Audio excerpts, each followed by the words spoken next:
Sì. Siamo in onda. Invece noi non abbiamo raccontato una storia nel nostro spettacolo, cioè non è una storia molto chiara. Forse ne abbiamo raccontate più di una. Ne abbiamo raccontate più di una. Ma perché abbiamo scelto questo testo? Perché non è un testo facile da mettere in scena, voglio dire, è un testo poetico, cioè pesante, no? Intellettuale. E quindi perché? Innanzitutto perché capitano queste congiunture, intanto in quel periodo si parlava di questa cosa, di questo testo, della terra desolata, quindi proporriamoci. Poi si è unito questo fatto al fatto che a noi interessava indagare il rapporto tra la poesia e la musica nel teatro, quindi capire come questi linguaggi diversi potessero comunicare. Il progetto è nato proprio con l'idea di far comunicare linguaggi diversi. Inizialmente si parlava anche di metterci in video, poi per diverse necessità non l'abbiamo fatto, però di utilizzare la musica, la poesia, il teatro. E questo ci ha messo nella condizione di scoprire un modo di lavorare anche, che è stata un po' la sintesi delle nostre esperienze precedenti. In questo ci è stato in realtà molto di aiuto il testo così frammentario e così poco teatrale, in qualche modo, poi in realtà di teatralità ce ne ha la terra desolata. Però ci sono queste immagini che vengono lanciate anche tra le righe, no? Che sono difficili da individuare a volte. E questo è stato molto interessante, anche proprio per quello che si diceva, non ci siamo proposti come insegnanti di qualcosa, siamo anche noi stessi partecipi di questo viaggio, no?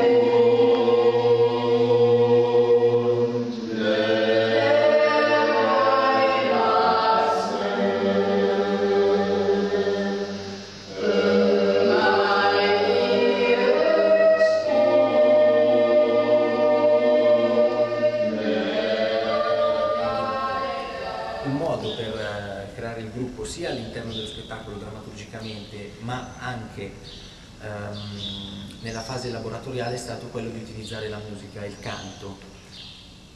Questo è un altro aspetto molto interessante che parte dal testo, perché è un testo poetico, in versi, quindi ha una sua musicalità intrinseca propria e anche Elio fa riferimenti proprio alla musica, a Wagner. Infatti abbiamo utilizzato proprio quel testo in tedesco con Charlotte. La situazione più interessante per me era forse la situazione in cui dovevo urlare di fronte a David, perché lui voleva che io comincio a cantare con una voce più alta. E questo era abbastanza strano, ma mi piaceva un sacco.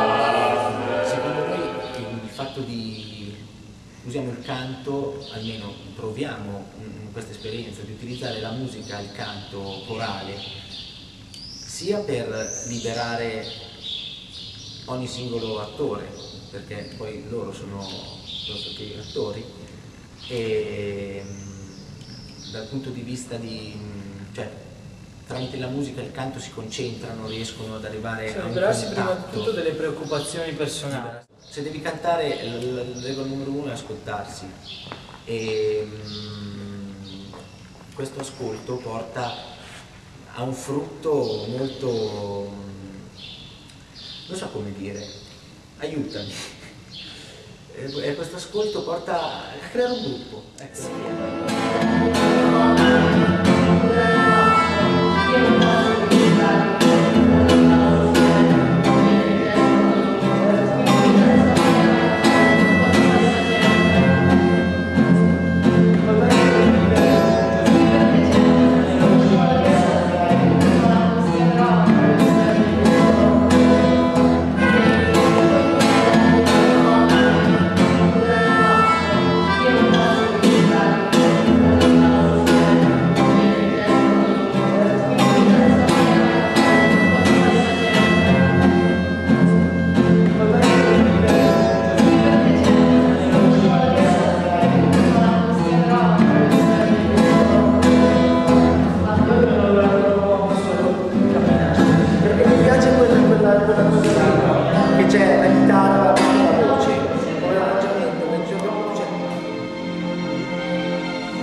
che sia un po' la storia dell'uomo di ogni epoca e anche di ogni cultura, volendo, attraverso appunto tutti i riferimenti mitologici, i riferimenti a varie culture, anche il fatto che siano presenti varie lingue, eccetera. E quindi mi piace proprio questa cosa che la Wasteland parli dell'uomo. Ci deve essere un momento in cui Roberta deve essere sicura che deve dire voglio morire, questo lo dovete creare voi attorno, no? C'è lui che dice subito Sibilla, il momento, perché lei a volte le viene da dire, però non lo dice perché voi andate avanti, quindi cerchiamo di trovare un punto di rottura in cui Sibilla, cosa vuoi? Voglio morire. Sibilla, cosa vuoi? Sibilla, che cosa vuoi? Sibilla, cosa vuoi? Cosa vuoi? Voglio morire. C'erano molte scene dove, oltre al tatto, per esempio la scena dove ci annusavamo, quindi anche l'olfatto, che è un altro senso che non è considerato forse principale, appunto perché la vista è una cosa molto più immediata.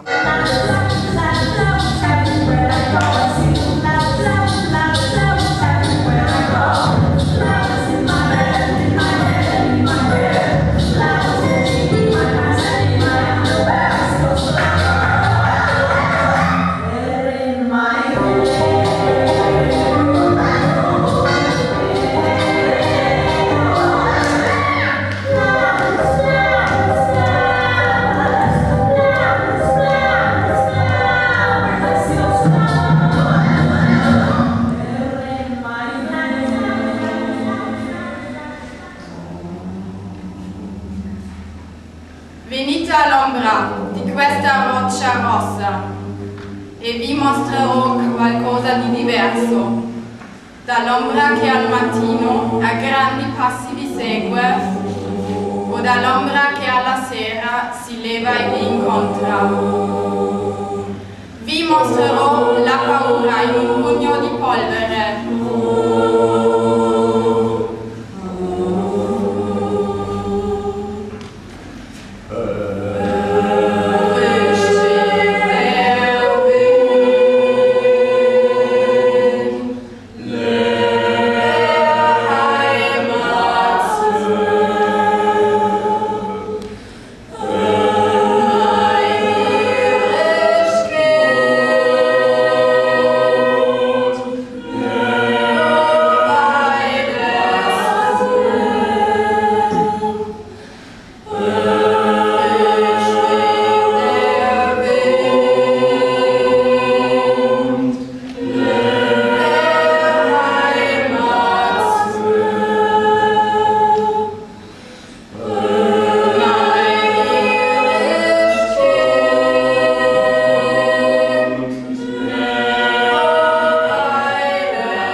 Che cavolo di... Vedo un governo, cos'è che dicevi?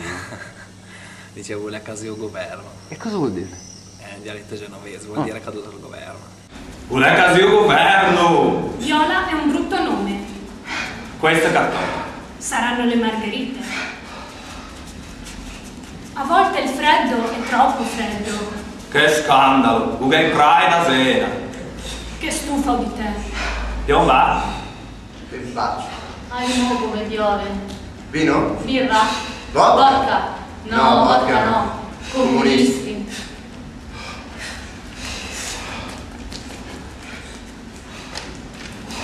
Bello il mare. Ah, la montagna. Ma in Lombardia? Ah, la montagna. Dammi delle dritte. Ah, le puttane. Bel problema. Ma che reputazione hai tu? Reputazione frustrata? Lo sapevo io, maestrina frustrata. Io ce l'ho in giardino. Ah, la montagna. Ce l'ho in giardino. Ah, la montagna. Io ce l'ho in giardino. Tempaccio. Ah, Ce l'ho in giardino. Tempaccio. Io ce l'ho in giardino. Popi! Guardissimi popi! Che stufe! Io ce l'ho in giardino.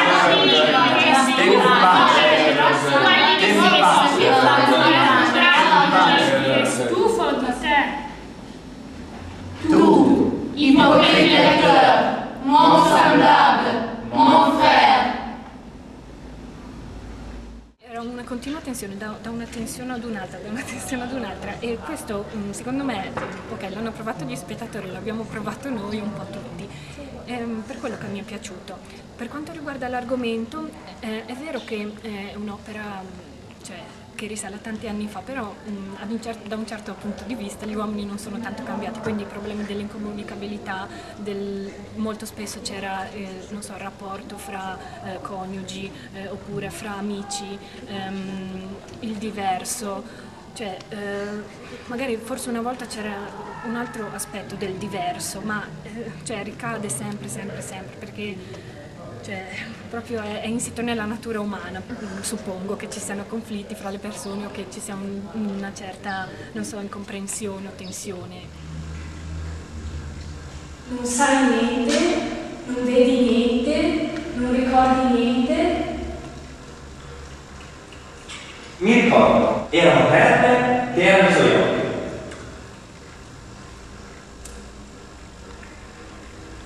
Sei vivo o no? Cosa hai in te? Non hai niente in testa?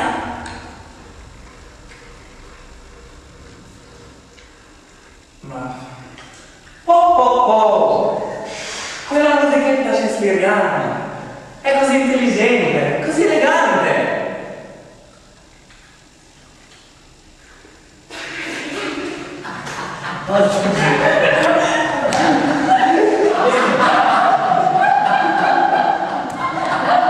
Allora, voi tenete queste cose dei lati.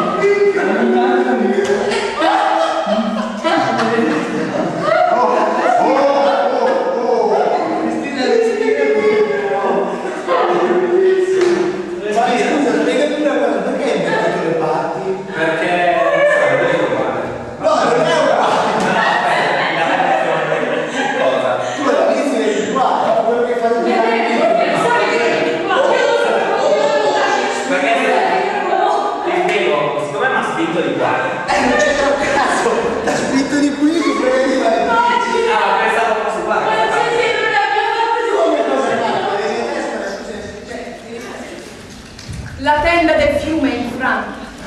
Sì, ma alle mie spalle. Le ultime dita delle foglie si avvinghiano, affondano nell'umida sponda.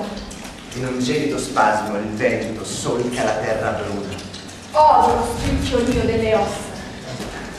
I nudi. E il ghigno che vende da un orecchio all'altro. Un ratto si insinuò lento tra la vegetazione, trascinando il suo viscido ventre sulla riva. Il fiume non trascina bottiglie vuote. In una sera d'inverno. Carte unte, fazzoletti di seta. Scatole di latta. Cicche di sigarette. O altri graffi di passati notte estive. Le ninfe se ne sono andate. Bianchi corpi nudi sul suolo basso e molle. E i loro amici? E ossi. Eredi annoiati di avvocati della City. Il mio personaggio era Tiresia. È un personaggio complessissimo e nella sua complessità è probabilmente il più umano. È quello di cui Eliot, è quello a cui Eliot dona più umanità. Le emozioni che ho avuto nel fare Tiresia sono state tante e contrastanti e proprio per questo mi sono identificato molto in Tiresia e questo mi ha aiutato a impersonificarmi in Tiresia o a far sì che Tiresia si impersonificasse in me. Tiresia, uomo mezzo donna, mezzo uomo, maschio, femmina, profeta. Profeta che però come tutti i profeti soffre della sua condizione perché non riesce bene a comunicarla a chi gli sta davanti. Tiresia era un chiaroveggente ed era sia maschio che donna e io appunto facevo la parte femminile di questo personaggio e per me è stato molto interessante il rapporto appunto tra la parte femminile e la parte maschile, quindi con Thomas. Mi è piaciuto molto perché, non lo so, da un certo punto di vista mi ha aiutato a tirare fuori qualcosa di me che spesso e volentieri non ho e dall'altro era interessante proprio di per sé come rapporto, perché era un rapporto d'amore da un certo punto di vista, però c'era anche degli attriti, diciamo. E avevo la netta sensazione che la gente potesse capire veramente quello che stavamo mettendo in scena, quello che Tiresia stava dicendo.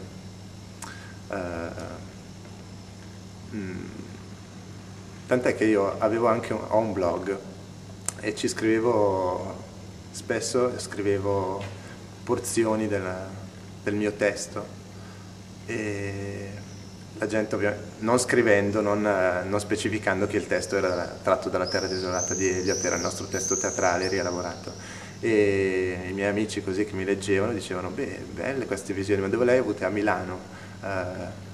Dove è successa questa cosa? A Bergamo? La Terra desolata è una cosa che ti mette immediatamente in rapporto con ciò che scuote l'uomo e ciò che l'uomo cerca. Chiaramente non cerca la Terra desolata, nel senso ciò con cui si trova ad avere a che fare e dal quale in un certo senso vuole uscire, perché comunque alla fine il messaggio che salta fuori alla fine di tutto è comunque di speranza, di una risposta.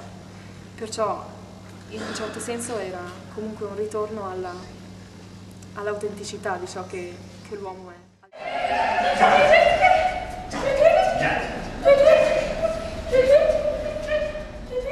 Siccome a me è venuta questa cosa del fatto che la donna violentata spesso non dice niente, no?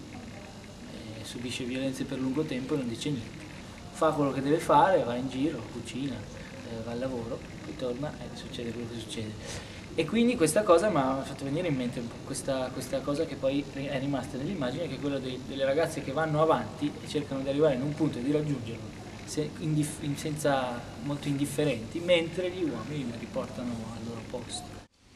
Io sono una birra, è laico, mi viene subito effetto. Poi all'improvviso Ho seguito senti il il tono briciolato delle mie sue mani, schiacciata a terra. verso il fiume. Ho percorso un viottolo che scende fino all'argine. Da due braccia E siamo giunti in un luogo nel Domani bisogna andare a prendere il bambino, Sotto il due ci ripeteva. Un grugno mostruoso anziché Non ci vorrai far vedere solo un occhio nero. respirava la polvere. Mi sbatteva sul letto. Era una trappola. 3 suoi amici sono sbucati dal buio. E Mi violentava. l'hanno fatto. Sento ancora mani umide su di me. Io non ho più nulla. Puzzo d'alcol. A me non restava nemmeno Questa la non è forza di mia respirare. Cuscino premeva. Non sono mie queste Schiacciava. Soffocava la bocca. Non riesco a lavarmi E a togliermi il fiato. Mi violentava. Non è Puzzo mio. d'alcol. Il peso imprigionava, stuprava. Corpo e mente. Corpo e mente. Il puzzo d'alcol. La scena delle donne violentate è stata molto forte, come tu dici abbiamo avuto un'energia che ci siamo anche trasmessa reciprocamente, ma non premeditata, non prevista. Questo vabbè, è stato molto forte interpretare questa parte, forte è la parola che continuerò a ripetere, comunque è questo. È stata molto forte la preparazione della scena, non solo di quel momento, ma in particolare forse ho sentito ancora di più la scena precedente, quando noi 3 camminavamo e recitavamo il pezzo che poi noi 3 avevamo scritto, e quello l'ho sentita davvero molto, perché più che altro sì, nel momento in cui l'ho recitata la sera stessa ero nel personaggio, ero molto dentro mi sentivo molto nel personaggio, avevo voglia di far vedere questa cosa, di far vedere il lavoro che io avevo fatto su questo personaggio, però in quel momento mentre la facevo non c'era tanto l'emozione, non c'era tanto forse l'immedesimazione in questa cosa, quanto la voglia di esprimere un po' la ricerca che avevo fatto su me stessa. La sensazione che ho provato nel fare la parte della figlia del Tamigi violentata è stata assolutamente forte, di desolazione, di delusione, di tristezza. Sono state proprio quelle sensazioni che ti prendono veramente dalle viscere, di disagio, di malessere, e tentare di interpretare questo ruolo è stato veramente forte. È stato molto forte proprio la fisicità della scena, appunto perché eravamo trasportate, portate indietro da Thomas e Ivo, e quindi questo contatto, la fisicità è stata molto forte e ci ha aiutato, credo, molto nella riuscita della scena. Si trattava di una violenza domestica che, almeno per quanto mi riguarda, io ho sentito molto più lontana da me. È una realtà, penso, un tipo di violenza più subdola, pensi che non ti possa toccare. Mi ha colpito molto e mi ha fatto molto piacere il fatto che in molti appunto mi abbiano detto che quella scena era stata molto forte, molto toccante, addirittura una mia amica si è messa a piangere e, cioè, non so, quando me l'ha detta a fine spettacolo non mi aspettavo reazioni del genere, perché appunto io ci avevo lavorato, mi ero un po' abituata, però mi ha fatto davvero molto piacere essere riuscita a trasmettere quello che alla fine io avevo un po' provato. Il puzzo d'alcol. The river sweats, oil and tar, the bogger streets with the turning tide. Red sails wide, Thule warm, swing on the abbey spar. The buggers wash, drifting lost down Greenwich Street, past the Isle of Dogs.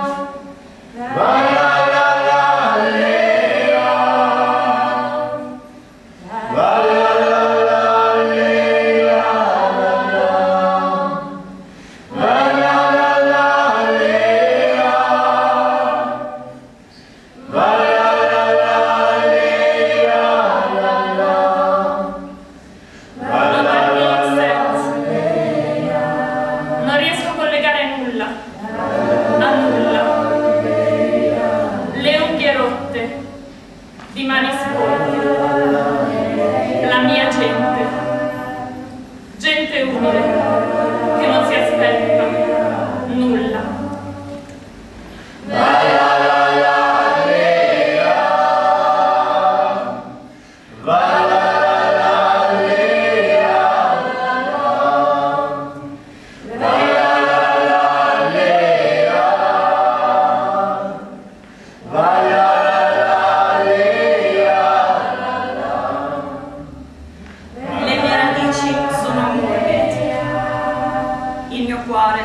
Molto più giù. Dopo il fatto, lui pianse, mi promise un nuovo inizio. Io non dissi nulla. Di cosa mi dovrei risentire?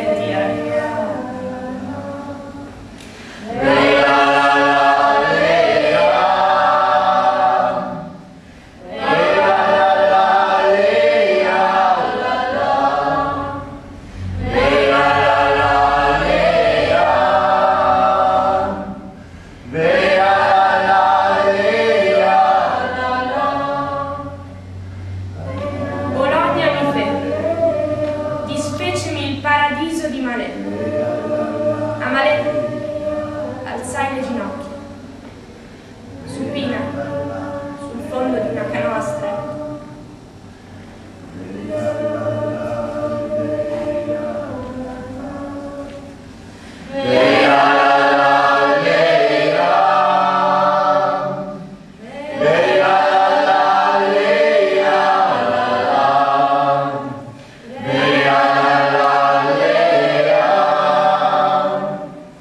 Bologna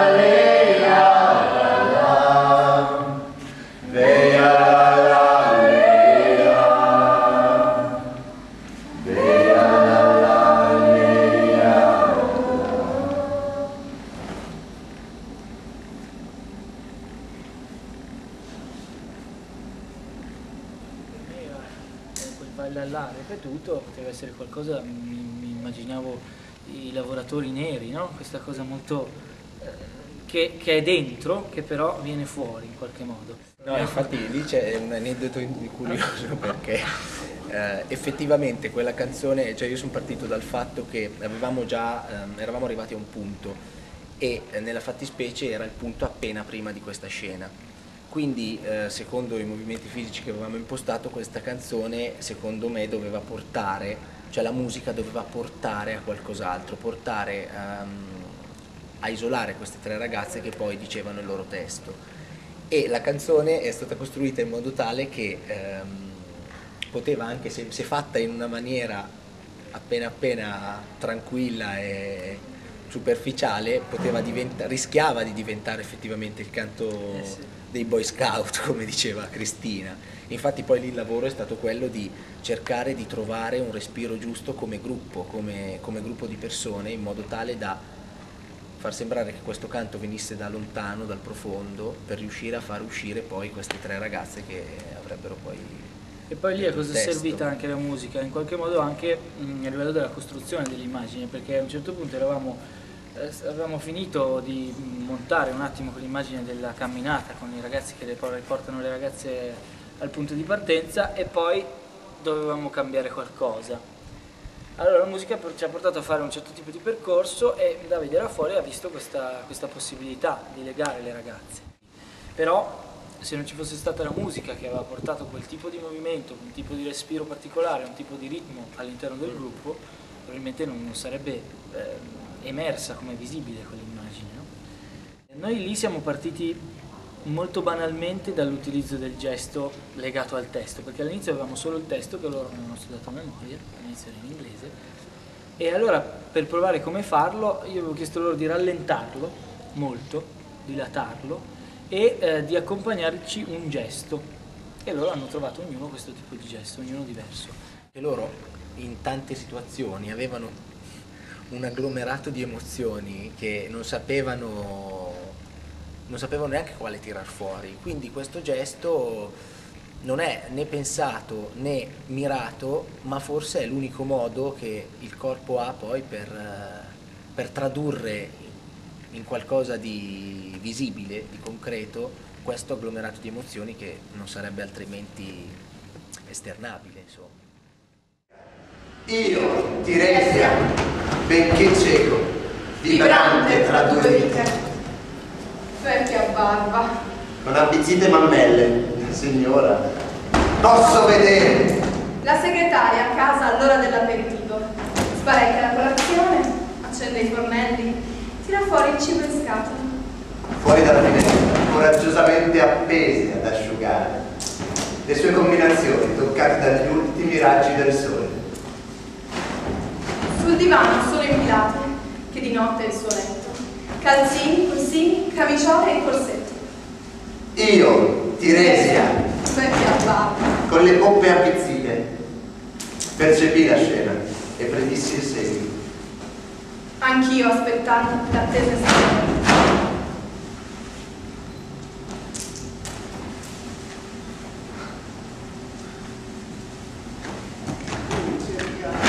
Impegnarla in carezze che restano irrespinte, benché indesiderate. Eccitato e deciso, immediatamente la sale.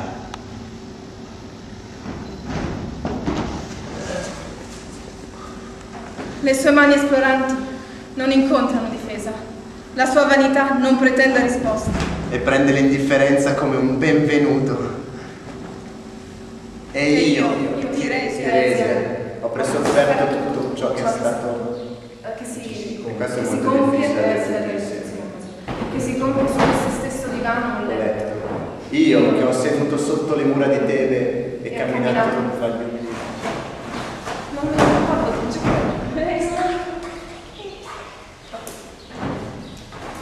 le sue mani esploranti non incontrano difesa. La sua vanità non pretende risposta. E prende come un benvenuto l'indifferenza. Beh, Solo banalmente nel nostro secolo la sterilità, già, basta pensare a gente che muore di sete anche banalmente, e poi chiaro la sterilità ha dei simboli altri, ha significati che vanno altro all'esperienza quotidiana del senso dell'asciutto. Ma ad esempio io ho avuto, studiando per il corso di greco che ho fatto quest'anno, già nell'Elena di Euripide si parlava di sterilità della terra, quando appunto c'era Demetra che ricercava la figlia che aveva perduto, cioè Persefone. Questo suo dolore per la perdita della figlia aveva provocato la sterilità della terra. Oppure anche sempre all'inizio della tragedia, anche un momento in cui si dice che la terra aveva subito una catastrofe perché era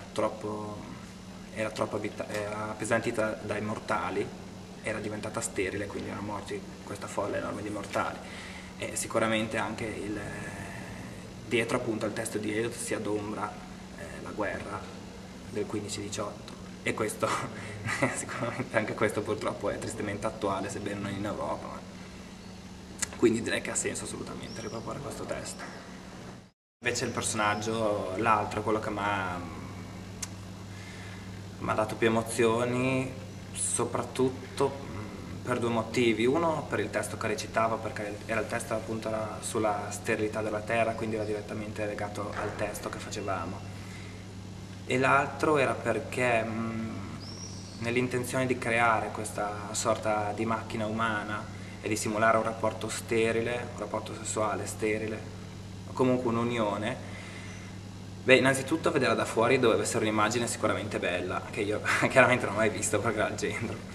E poi era emozionante perché lo facevo insieme ad altre persone e ecco, in quel ruolo mi piaceva il mio personaggio quando veniva completato dall'arrivo delle altre ragazze che lavoravano insieme a me. Questo mi piaceva molto. Certo era emozionante anche stare da solo davanti a tutti, però mi piaceva di più lavorare in gruppo. Bere e sustare non può, morte montagne, la cui bocca cariata non può sputare, qui uno nemmeno sta, né giace né siede, neanche silenzio tra le montagne, ma sento sterile tuono, privo di pioggia, neanche solitudine tra le montagne, ma fulvi volti e torvi rindiano e sogghignano da porte di casa, di fango screpolato. Qui non è acqua, ma roccia soltanto, roccia e non acqua, e la strada di sabbia, strada che s'accoccigliano sopra montagne, montagne di roccia e non acqua. Se acqua mi fosse bere e sostare potremmo, le rocce ma bere e sostare non può. Secco sudore e piedi la stagna, la bocca cariata non può sprecare. Qui uno nemmeno sta, né giace, né siede, neanche silenzio tra le montagne, ma secco sterile tuono privo di pioggia, neanche solitudine tra le montagne, ma curvi volti, torri rindiano e sogghignano, da porte di casa il fango sperpolato.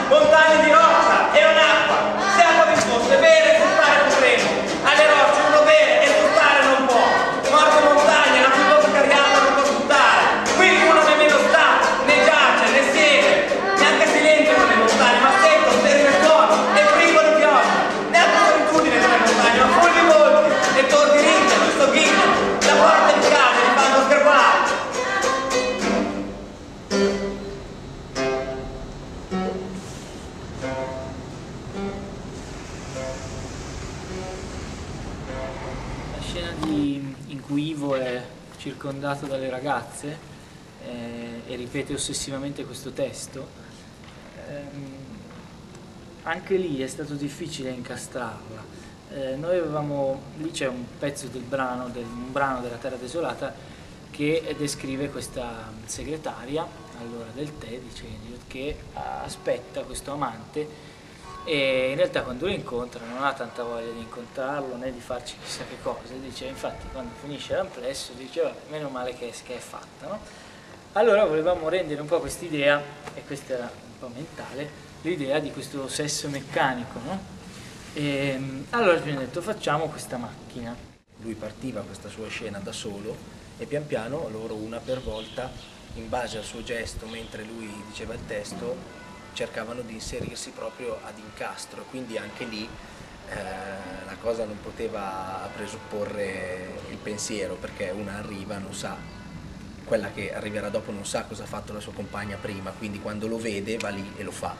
E questo poi ci ha portato a quell'immagine. Sì, perché poi da lì cosa è successo? Per esempio Charlotte aveva una qualità molto bella di fare questo gesto in cui ha questo viso che non si capisce bene che cos'è. Perché Charlotte ha una grazia in quel viso che è proprio un dono, e lei potrebbe non fare nulla sulla scena, ma sarebbe comunque interessante. Infatti e quindi da lì abbiamo cercato di amplificare questa cosa, quindi di dare loro dei versi anche che simulassero in qualche modo uno pseudo finto amplesso, appositamente finto. E tutto il resto poi è venuto da sé. Che mi ricordava un carillon che avevo da piccolo con questi due personaggi che continuavano a girare in senso opposto, e non si incontravano mai, e loro giravano in senso opposto con questi drappi, e mi ricordava quell'immagine lì. Non so poi bene perché l'hanno fatto, però era bello, cioè creava una tensione nei confronti che poi, come dicevi tu prima, uno ci può vedere quello che vuole, insomma l'importante è che lo facciano credendoci. Ma scusa.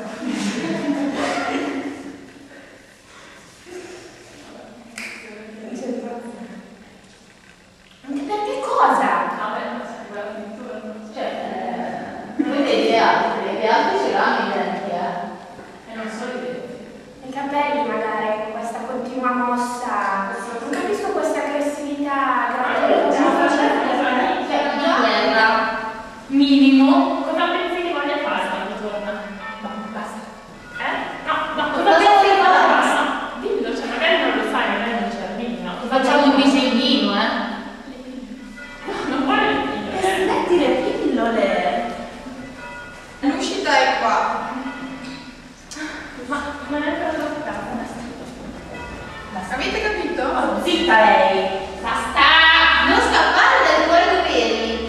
Se scappi tu dai tuoi doveri, ci pensano le altre donne a tenere compagnia. Io non so e guarda il tuo marito a quell'uomo, cioè mi fa questa ragazza donna che il cui marito è partito per la guerra, e lei nel frattempo si è lasciata andare, invecchiata, ha perso i denti, eccetera. No? E nella Terra Desolata a noi è sembrata ambientata all'interno di un pub. Perché c'era questa frase "Hurry up, please, it's time", che scandisce, cioè, ogni tanto, tutto. forza, si chiude, via, è ora di andare. Allora abbiamo individuato le persone che potevano fare questa scena, e inizialmente siamo partiti con un'immagine che era quella del gioco dei bambini che si fa con c'è una sedia in meno del numero del gruppo, e tutti cercano di sedersi e una persona regolarmente rimane in piedi e viene eliminata. Siamo partiti da quell'immagine e abbiamo provato a farla fare alle ragazze, dicendo anche il testo. Però era un po' troppo caotica e non ci funzionava. Allora abbiamo tentato di fare cosa? Di togliere questa immagine mantenendo quell'intenzione. Cioè Cecilia doveva essere quella che cercava di sedersi, ma non ci riusciva mai, pur se le altre stavano lì ferme sedute. Poi è una situazione, voglio dire, abbastanza quotidiana, si vedono tanti episodi, no? Insomma, al bar, c'è il finto amico, ti chiede come va, sto bene, in realtà poi... In realtà sei un escluso. Sei un escluso. Sei esterno al gruppo, quindi sei quello che non si siede. Ma anche perché poi, adesso mi viene in mente, ci sono stati dei momenti in cui Cecilia era particolarmente dentro questa scena, questo tipo di lavoro, e questa scena delle 3 arpie che fanno gruppo contro l'escluso, cioè contro, sono due parti, è una linea molto sottile poi che divide l'escluso dal gruppo di stronzi, perché questo gruppo di stronzi in realtà potrebbero essere benissimo dall'altra parte senza neanche accorgersene, e la loro forza è semplicemente che sono più esclusi tutti insieme. Poi c'è la questione della cameriera che diventava quella voce, quella che in Elliot era solo quella battuta, si chiude per favore, è diventato un personaggio, e allora abbiamo chiesto a Charlotte di farlo, e lei molto in questa sua presenza molto tedesca in questo senso, no? Molto precisa, ha funzionato, insomma. Lei puliva non solo le sedie, ma puliva anche loro proprio, trattandoli quasi come se fossero oggetti, no? Quindi, e sì, loro stavano al gioco, insomma, era un gioco, però non so, ci dava l'idea che completasse un po' questa atmosfera di esclusa con le 3 arpie che si lasciano. Anche lì l'idea era quella, quando sei al pub e a un certo punto stai facendo chiusura e i camerieri non ti dicono che si chiude, però cominciano a pulire, ti puliscono addosso. Puliscono addosso in qualche modo. Il mio personaggio è stato strano perché ero in scena con altre 3 ragazze e in qualche modo dovevo fare la vipera, che un po' non è nel mio carattere. Infatti risultavo quella più, anche ho usato molto il mio dialetto nella scena perché in qualche modo mi rendeva meno altezzosa, perché non sono così, perché sono molto scaciata, si dice da me, sono molto maschiaccio sotto certi punti di vista, quindi fare l'amica vipera che un po' se la tira, che un po' così, non era proprio in me, quindi è stata una prova. E credo poi di essere risultata come sono io e quindi anche il romano mi ha aiutato in questo perché non riuscivo ad essere quella che attacca l'amica o la guarda male, perché proprio non è in me. E quindi ho usato un po' l'essere cafona in qualche modo per rendere questa mia cattiveria nei confronti dell'altra ragazza. Anche quando si passeggiava in scena io ballavo perché non riuscivo a fare la camminata un po' così, perché non ci riesco. Spesso nelle cose che devo affrontare, quando non mi riesce qualcosa, mi butto subito giù. Invece anche fare questa parte mi ha aiutato un sacco, anche perché appunto eravamo proprio il giorno prima, probabilmente o i 2 giorni prima. Al momento delle prove mi sono trovata totalmente spiazzata perché ho detto ma come faccio? Nel senso, vedevo loro che erano perfette o comunque molto pulite. Io non riuscivo ad avere dei movimenti puliti anche perché era difficile anche coordinare il passo e ovviamente lo stato emotivo che dovevamo far passare, no? E quello ovviamente che risiedeva in me. Per cui è stato molto difficile, infatti sì, appunto, ero molto disperata, sono andata, mi ricordo, da Davide e Riccardo, ho detto no ragazzi, dovete assolutamente aiutarmi perché non capisco che personaggio devo interpretare, sii te stessa. Tornerai per divertirsi, no? Se non lo farai divertire tu, ci penseranno le altre. Non esiste che non ce la faccio, ricominciamo. Stai tranquilla. Sì. Allora, guarda, facciamo così, vieni qua. Tu posso usare questo, sei qua, arrivi qui e te lo vai da lei. Vai da lei, qui, però vai da lei, scusa, vai da lei,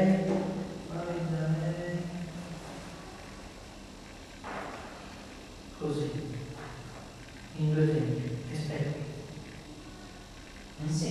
Quindi sei qui, prima entri, aiuto, sono in mezzo ai fuochi, allora vado, forse lei mi ascolta. Grazie Albert, grazie sto cazzo, allora devi sollecitarti e fare il mezzo passo qua, poi parli tu, giusto? Allora vieni qui.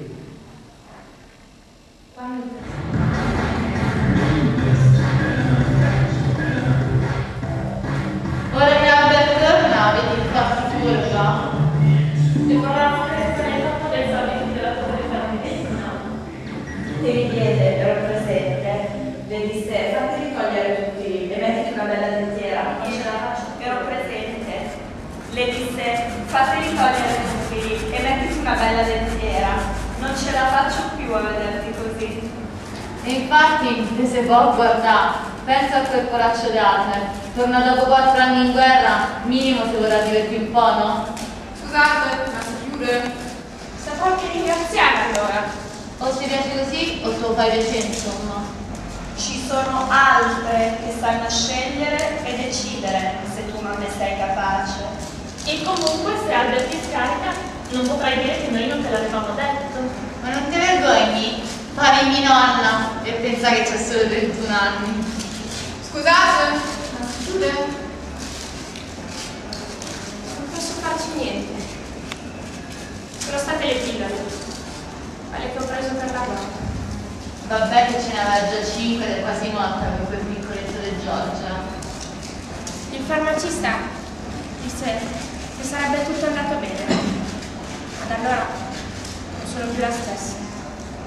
Sei proprio una sciocca. Certo Albert non ti lascerà in pace. Beh, ma che ti sei sposata a fare se non volevi avere bambini? Basta. Ma non ti vergogni? Basta. Che ti sei sposata a fare se non volevi avere bambini? Che ti sei sposata a fare? Basta. Che ti sei sposata a fare? Basta!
Ho una chiara percezione del presente, dell'attimo, con tutto ciò che è stato e ciò che manca e mi viene incontro a piccoli passi precisi.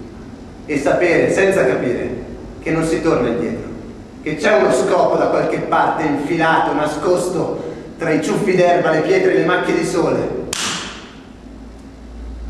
Intuire la traiettoria. La scena finale è stata tosta, nel senso che intanto fino a poco tempo prima del debutto non ce l'avevamo il testo. Continuavamo a pensarci, non arrivava mai. Non arrivava perché noi eravamo partiti dall'idea che quella scena lì dovesse essere il momento in cui finalmente il gruppo capisce di dover farsi gruppo, e quindi volevamo utilizzare come enzima per questa cosa il canto, però non sapevamo come fare. E intanto avevamo chiesto ai ragazzi di scrivere ognuno di loro un breve testo che rappresentasse per loro un momento in cui avevano capito che da quel punto in poi non si sarebbe più tornati indietro, c'era qualcosa che cambiava e niente sarebbe stato più come prima. E Thomas ha scritto un testo molto lungo, molto bello. Sì, quello devo dire è stata una sorpresa nella sorpresa, perché era proprio, sembrava fatto apposta per essere montato con Elliott, era proprio aderente in toto. Noi avevamo pensato a dei frammenti di Elliott, però il finale di Elliott è un po'... Adesso non vorrei dare aggettivi a Elliott che poi si rivolta nella tomba e mi fulmina. Diciamo che, non diciamo che era confuso, diciamo che non l'ho capito. Comunque insomma lì ci sono molti riferimenti a diverse tradizioni, a diversi scritti. E era difficile trovare qualcosa poi che fosse comprensibile a livello scenico. Quindi abbiamo detto cerchiamo di arrivare a qualcosa di più concreto, di più umano. E come sempre in questi casi il caso aiuta. Esatto, aiuta. Quello stesso giorno Thomas mi ha dato questo testo che era destinato ad un altro momento.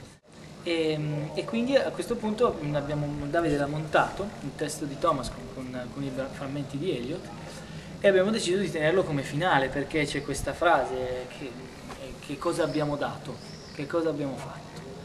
Che è un po' la domanda che il gruppo si pone dopo aver fatto questo percorso: che cosa ho dato io di me, del mio percorso, di quello che ho imparato, di quello che non so, a chi mi sta guardando? Diciamolo pure tra noi, l'azione l'abbiamo trovata nella prova generale Sì. del giorno, Sì. grazie a Thomas tra l'altro, grazie a un esercizio, quello del cerchio, che lui ha fatto questo, gli hai detto, c'è un esercizio dove tutti si mettono in cerchio e a turno ognuno entra e fa un gesto molto preciso, uno solo ma molto preciso, e Thomas è entrato e ha trovato questo gesto di battersi la pancia, che era molto forte anche da vedere, in più aveva anche questa sonorità che riportava un po' a questa diciamo necessità di dire quelle parole. L'altra immagine è quella del cieco, che Tiresia è cieco nella mitologia, e il nostro Tiresia uomo e donna non era cieco fino alla fine, no? E in qualche modo sono gli altri che lo rendono cieco. E in questo senso per noi Tiresia diventa un po' il Cristo che prende su di sé l'esperienza, ma anche le cattiverie del gruppo. In qualche modo qualcuno la deve pagare questa desolazione, no? Il gruppo vince, si riunisce, parte per il viaggio. Il teatro mi dà la possibilità di capire me stessa un po' meglio, i miei emozioni e anche il collegamento tra emozioni e corpo. Significa, se io ho la possibilità di elaborare un gesto oppure, non lo so, una espressione nel viso, c'è anche un'emozione che nasce dentro di me e questo mi piace. Aneddoto, vabbè, sicuramente prima che iniziasse lo spettacolo, verso le 8, quando mi sono affacciato con Cristina dal terrazzo del Fraschini con gli amici sotto, sembrava di essere delle star. Questo è stato molto divertente. È assolutamente, non si può frenare, è qualcosa che parte dal dentro e quindi parliamo. Butta la pasta, questo è il concetto fondamentale, perché poi la comunicazione nell'era moderna si risolve in questa piccola allocuzione che è butta la pasta, va bene, butta la pasta. Anche questo tergiversare è tipico della comunicazione sterile di cui parlava anche Thomas Eliot. Ok, dai, allora buona serata. Ciao. Ciao.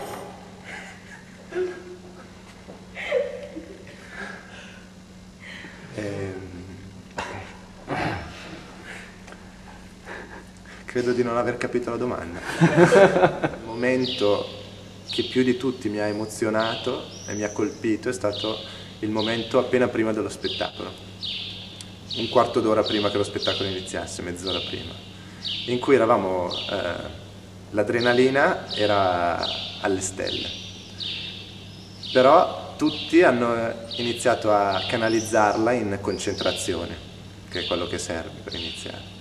E si vedeva chiaramente come c'è stato un momento di mutismo generale in cui tutti sembravano essere diventati un po' autistici e si vedeva che si stavano trasformando, ci stavamo trasformando, io tantissimo ho sentito su di me ma anche gli altri, si stavano trasformando nei personaggi che poi sarebbero andati a inscenare.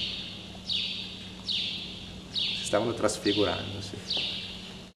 A volte si ottengono dei successi, secondo me è andato molto bene, quindi è un po' diverso ottenere dei successi da soli, non so, dopo un esame, o ottenere dei successi insieme ad un gruppo. Quindi mi è piaciuta questa idea di ottenere qualcosa, un successo che è merito di tutti, perché anche se uno sbagliava qualcosa, poi un po' tutti ne risentivano. Vabbè, un po' anche come giocare in uno sport di squadra, alla fine poi è tutta la squadra che trionfa, quindi sì, mi è piaciuto per quello. Poi abbiamo bravi insegnanti anche, quindi bravo, sì.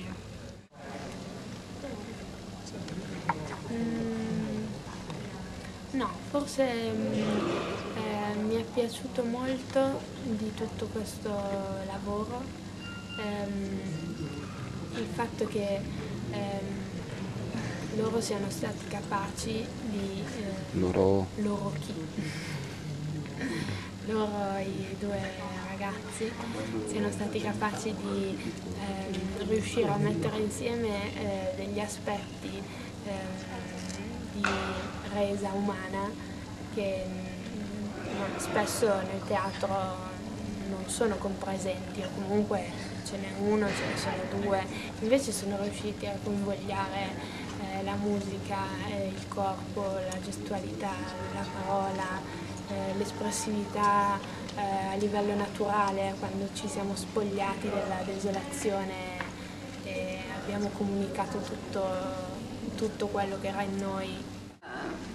Una volta abbiamo fatto un esercizio sulla voce e l'ho fatto con Riccardo e dovevo dire la stessa battuta però con intenzioni diverse che Davide mi diceva volta per volta e di per sé è un esercizio semplice, non è che mi ha chiesto la luna, però dopo averlo fatto è come se avessi avuto, detto così sembra però un'epifania, perché ho proprio pensato io non devo smettere di fare teatro. Pochi momenti prima di entrare in scena ci siamo un po' riscaldati con Riccardo e Davide e poi alla fine del riscaldamento Davide e Riccardo si sono abbracciati e poi hanno cominciato ad abbracciare tutti e noi ci siamo tutti abbracciati. E io dopo tipo 2 persone che ho abbracciato sono scoppiata a piangere. Per me è stato un momento molto forte e appena dopo che l'ho vissuto ho sentito che ne avevo veramente bisogno. Non lo sapevo un minuto prima. Il momento prima di entrare in scena è stato molto molto forte, non mi aspettavo che potesse essere così forte, non mi aspettavo di potermi emozionare a quel punto. E forse sì, è stato in quel... ci siamo abbracciati tutti prima di entrare in scena ed è stato forse in quel momento che mi sono un attimo fermata e realizzato che era stata un'esperienza molto, molto importante, veramente molto più importante di quanto avevo pensato potesse essere quando ho deciso di affrontarla. E il momento in assoluto che è stato più toccante da questo punto di vista è stato proprio il momento, i 2 minuti prima dell'entrata in scena, dove tutto è amplificato al massimo. E questa cosa in particolar modo in quanto c'è stato un abbraccio collettivo, quindi proprio ci siamo sentiti fisicamente l'uno con l'altro molto vicini, ovviamente pianti, lacrime e quant'altro.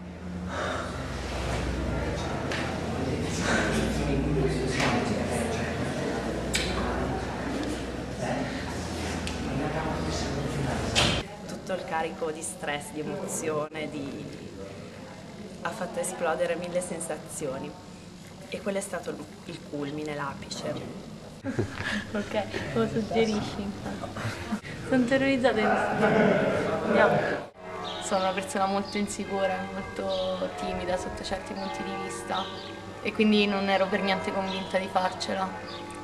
Poi pian piano ho scoperto delle doti, spero, e ne scoprirò altre, spero anche questo, che mi hanno aiutato poi in tutto il percorso, ma soprattutto è stato il fatto che eravamo sempre insieme nella scena, la cosa che mi ha aiutato di più. Per esempio, quando nelle scene in cui si cantava, io stranamente ho la voce bassa e quindi stavo tra gli uomini, non stavo nelle voci angeliche femminili, anche questo conferma che non sono ovviamente destinata a fare la stezzosa donna. E il fatto di stare in mezzo a Ivo e Thomas, comunque non magari ai lati di uno, ai lati dell'altro, mi faceva sentire molto protetta in qualche modo e quindi ho tirato fuori anche delle doti canore che non sapevo di avere. Anzi, le prime volte che quando ci è stato detto dovete cantare, la mia reazione è stata ok, io faccio l'albero e faccio shh dietro. Questa è stata la mia reazione al dovete cantare. Poi pian piano anche quello è venuto più spontaneo, però è venuto soprattutto perché ho avuto l'aiuto tantissimo dei miei compagni. Quindi tutto ciò che ho fatto a teatro per me è un aneddoto e avrà un posto particolare. nel mio cuore, perché è stato divertente, mi ha fatto arrabbiare, mi ha fatto piangere, mi ha fatto fare un sacco di cose, quindi tutto è particolare. Anch'io ho lo stesso aneddoto di Costanza, ma non lo dirò. Ah, quello segreto? Sì, sì. Rimarrà sempre un segreto anche da parte mia.